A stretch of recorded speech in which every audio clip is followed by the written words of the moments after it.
மகாபெரிவா திருடிகளே சரணம். நல்லது நடக்கும், நல்லது மட்டுமே நடக்கும். நம்முடைய சேனல் நேயர்கள் அனைவருக்கும் என்னுடைய பணிவான வணக்கங்கள், கோடான கோடி நன்றிகள்.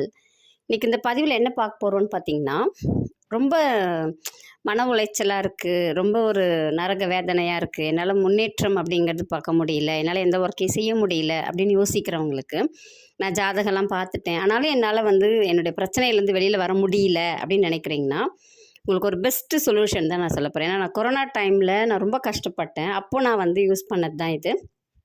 என்ன பண்ணோம் அப்படின்னு பார்த்தீங்கன்னா, ஆக்சுவலி இது பைரவா குருஜின்னு இருப்பாங்க இல்லைங்களா, சேலம் பக்கத்தில் பைரவருக்கு ஒரு பெரிய கோயில் கட்டியிருக்காங்க. அவங்க சொன்னது தான் இந்த ப்ராசஸ். இவங்க எல்லாருக்குமே தெரிஞ்சும் இருக்கலாம், ஒரு சிலர் செய்தும் இருக்கலாம், தெரிஞ்சும் இருக்கலாம். செவ்வாய்க்கிழமையில் நம்ம செய்யணுங்க. நீங்கள் எதுவுமே வேண்டுதெல்லாம் வைக்க வேணாம். செவ்வாய்க்கிழமை சாயந்தரம் 5:30 மணிக்கு இந்த பூஜையை செய்யணும். ஒன்றும் பூஜைனா ரொம்பலாம் நீங்கள் கஷ்டம்லாம் பட வேணாம். 2 மண் அகல் விளக்கு எடுத்துக்குங்க. நெய் தீபம் போட போகிறீங்க. நெய் தீபம் போட்டுட்டு ஒரு டம்ளரில் தண்ணி வைக்க போகிறீங்க. ஒரே ஒரு மந்திரத்தை மட்டும் 1008 முறை சொல்லணும். அவ்வளோதாங்க நம்ம சொல்ல வேண்டியது. ஓம் ஸ்ரீ சொர்ணாகிருஷ்ண பைரவாய நமக, ஓம் ஸ்ரீம் சொர்ணாகிருஷ்ண பைரவாய நமக, ஓம் ஸ்ரீம் சொர்ணாகிருஷ்ண பைரவாய நமக. அவ்வளோதாங்க. இதை நீங்கள் ரிப்பீட்டடாக சொல்லிக்கிட்டே இருக்கணும். 1008 முறை ஒரே டைமில் தான் சொல்லணும். நான் 108 அந்த மாதிரி தனித்தனியாக சொல்லலாமான்னு கேட்கக்கூடாது. 5:30 மணிக்கு உட்காந்திங்கன்னா கண்டிப்பாக 3/4 மணி நேரம் இல்லைன்னா ஒரு 50 நிமிஷம் அப்படின்னு ஆகும். அதுக்குள்ளார நம்ம சொல்லிடலாம். நீங்கள் சொல்லி முடிச்சுட்டு அந்த தண்ணியை எடுத்து குடிச்சிருங்க. அவ்வளோதான் நீங்கள் செய்ய போகிறதே. நீங்கள் எனக்கு இது வேணும் அது வேணும் அப்படின்லாம் நீங்கள் சொல்ல வேணாம். உங்களுடைய உடல்நிலையாக இருக்கட்டும், பணப்பிரச்சனையாக இருக்கட்டும், வேலையாக இருக்கட்டும், திருமணமாக இருக்கட்டும், குழந்தையாக இருக்கட்டும், எல்லாமே ஒரு 3 வாரம் நீங்கள் செஞ்சு பாருங்களேன். இதை நான் சேலஞ்ச் பண்ணியே சொல்வேன். 3 வாரம் நீங்கள் செஞ்சிங்கனாலே 4வது வாரம் உங்களுக்கு அதுக்குரிய வழி தானாக கிடைக்க ஆரம்பிக்கும்.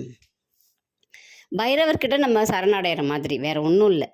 அதுவும் சொர்ணாகிருஷ்ண பைரவர் உங்களுக்கு எல்லா செல்வத்தையும் கொடுக்கக்கூடியவர். நான் ஒரு 3 வாரம் அந்த கொரோனா டைமில் செய்யும்போது தன்னால் 4வது வாரம் என்னை தேடி வருது. அப்படிப்பட்ட ஒரு அற்புதமான ஒரு பூஜை தான் இது. ரொம்ப எளிமையானது. நீங்கள் சொல்லலாம், நான் வேலையில் இருக்கேன், நான் வர்றதுக்குள்ளே டைம் ஆகிடும். ஒன்றும் பிரச்சனை இல்லை. உங்களுக்கு எப்போல்லாம் டைம் கிடைக்குதோ அப்போல்லாம் நீங்கள் செவ்வாய்க்கிழமையில் இந்த மாதிரி விளக்கேற்றி வச்சு செய்யுங்க. இல்லை நீங்கள் எந்த இடத்துல இருக்கிறீங்களோ அந்த இடத்துல அந்த பைரவரை நினச்சிக்கிட்டு நீங்கள் இந்த மந்திரத்தை சொல்லிக்கிட்டே இருக்கலாம். எந்த பிளேஸில் இருந்தாலும் நீங்கள் சொல்லிக்கிட்டே இருக்கலாம். ட்ராவலிங்கில் இருந்தாலும் சொல்லிக்கிட்டே இருக்கலாம், இல்லை ஆஃபீஸில் இருந்தீங்கனாலும் சொல்லிக்கிட்டே இருக்கலாம். ஆனால் அந்த 5:30 மணிக்கு செவ்வாய்க்கிழமை ஒவ்வொரு வாரமும் நீங்கள் செஞ்சு பாருங்கள்.